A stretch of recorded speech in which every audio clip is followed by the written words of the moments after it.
Hello everyone. My name is Aditya Gohil, and today, on the third day of our presentation, I will present on the my topic, the Bob Dylan's Nobel Prize and the expanding canon of the literature, poetry or lyrics. Here is my presentation details and academic details. Here is the table of content. Here is my research question and hypothesis. How does Bob Dylan's songwriting challenge the traditional boundaries of literature, and how can popular culture mediums function as a legitimate academic text? And my hypothesis is Bob Dylan's songwriting qualifies as a literature because it demonstrates the same poetics device, historical consciousness, and the linguistic complexity found in the canonically accepted literary texts, proving that literary value lies in the language itself, not in the medium of its delivery. So here is the introduction. The voice that changed the literature. The literary songwriter revolutionized music by uh, integrating complex poetry, surrealism, and the social commentary into popular song. Here is the talk about the Bob Dylan. That Bob Dylan has written about the surrealism, and he wrote about surrealism in his poetry. And by his poetry, he sing a song and perform it on the stage. And because of that, the youth was very much very much influenced by his songs. The 1960s culture counterculture icon, pended era, defining the atheism like the blowing in the wind and the times they are changing. The Newport betrayal, the famous shifted from the acoustic folk and the electric rock in the 1965, permanently changing the sound of modern music. Means the Bob Dylan is a modern songwriter or a artist which perform a song on the stage, and because of that, the so many youth he influenced so many youth. And because of that, there are some part of the revolution or part of the uh, revolution he became a part from the beats to Nobel, a literary chronology. Here is the chronology of his song and his performance of his song, and in which age he got a Nobel Prize. Here is the chronological order of that. Here is the one dialogue or speech from his line, that the most iconic line from his Nobel lecture that in, encapsulated his perspective is, if a song moves you, that's all that's important. I don't have to know what a song means. Historical and cultural context. The counterculture era, Dylan's most impactful work is deeply rooted in the turbulent social political milieu of the 20th century, specifically the civil rights movement and the Cold War anxieties. The best generation influence Dylan's natural falls in with the beat generation sense, adopting this raw use of language, spontaneity, and the anti-establishment spirit. Like the what Dylan is writing, the Dylan is writing specifically on the Cold War moment and after the era of World War II, because there is a Cold War going on, and because of that, the powerful countries are fighting between each other. And he wrote song on the politicians of that era, folk and the protest tradition. Dylan drew heavily from the American folk tradition and historical realism to chronicle institutional injustice. The beat influence and the literary extravagant, the new poetic expression.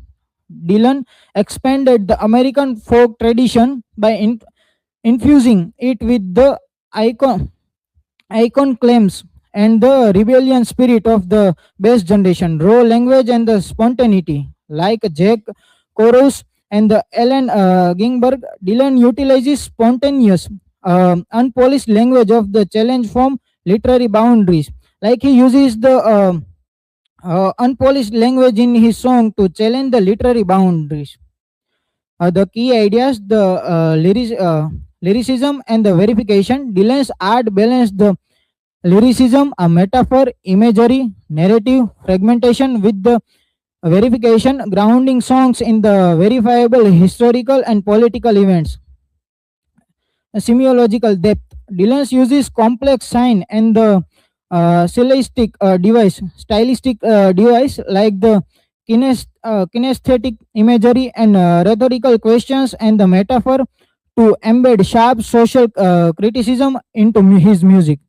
Three-dimensional song writing. Influenced by his art teacher Norman Reben, Dylan structured song to fracture time and space, allowing multiple perspective and temporal dimension to exist simultaneously. Intertextuality and the multiple voice, bridging traditions. Dylan's creativity process sides perfectly on the boundaries between the ancient oral tradition and modern written literature. For Dylan, a convincing synthesis of oral and written seems to require two quality. For Dylan, a convincing synthesis of oral and written seems to require two qualities, namely a time-free quality and a mentioned above three-dimensionality. Rich tapestries of intertextuality. His lyric borrowed heavily from the diverse classical model, including biblical structure and the Talmud, the French symbolic poetry, where he borrowed his text and the things for his poetry. There are the reference and the thing I have mentioned here. The semiotics and the stylistic in the Dylan's work, the living language. Language does not die when the placed into a song structure. Rather, it generates multiple evolving meaning through the performance. Complex sign system. Dylan's lyric require a semiological reading, analysis, analyzing how specific sign, symbol, and the metaphor construct his central theme. Here we can see the sign on system, how Bob Dylan used the sign in his poetry and how he used different sign themes to deliver the message he want to the society. Here is one quotation from Snehal Patel's article that the imagery is multi-layered, at once real, metaphorical, political, and psychological.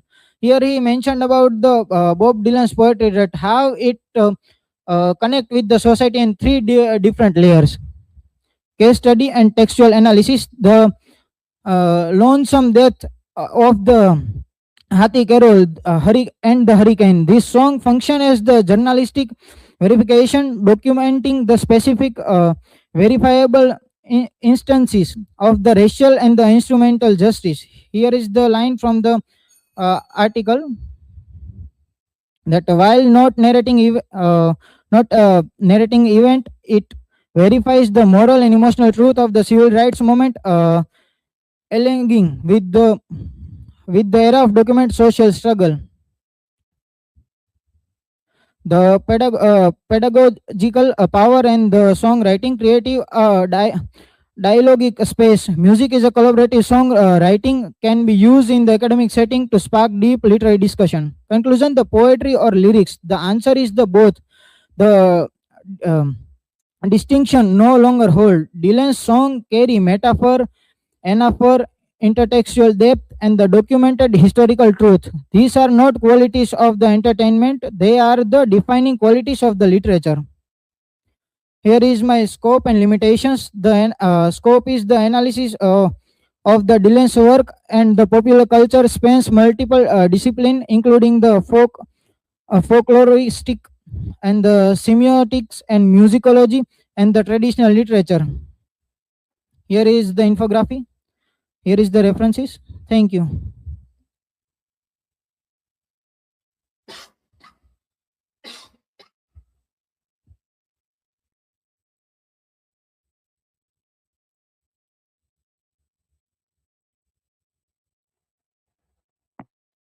So, Aditya, my question is, what is the main argument of this presentation? Are Dylan's lyrics poetry or just song lyrics?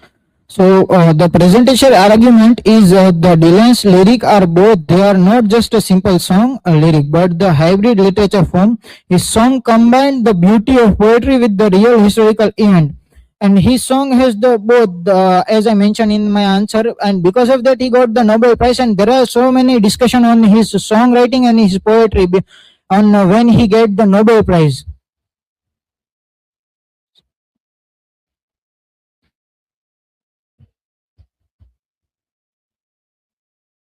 So Aditya, your presentation was Michael. mostly based on Bob Dylan's and the his receiving an Nobel Prize in Literature, which is also quite controversial because he is a songwriter Yes. and his songs are much modern than the classical poetry. And as a songwriter, he has received Nobel Prize in Literature. Uh, you would you like to spotlight on your personal judgment that why he has received Nobel Prize in Literature? Thank you for your question, Sajad. Bob Dylan received the Nobel Prize in Literature because he created a new and powerful way of expressing poetry through the song. And because of the song and the including of the poetry in his song, he got the Nobel Prize. Thank you.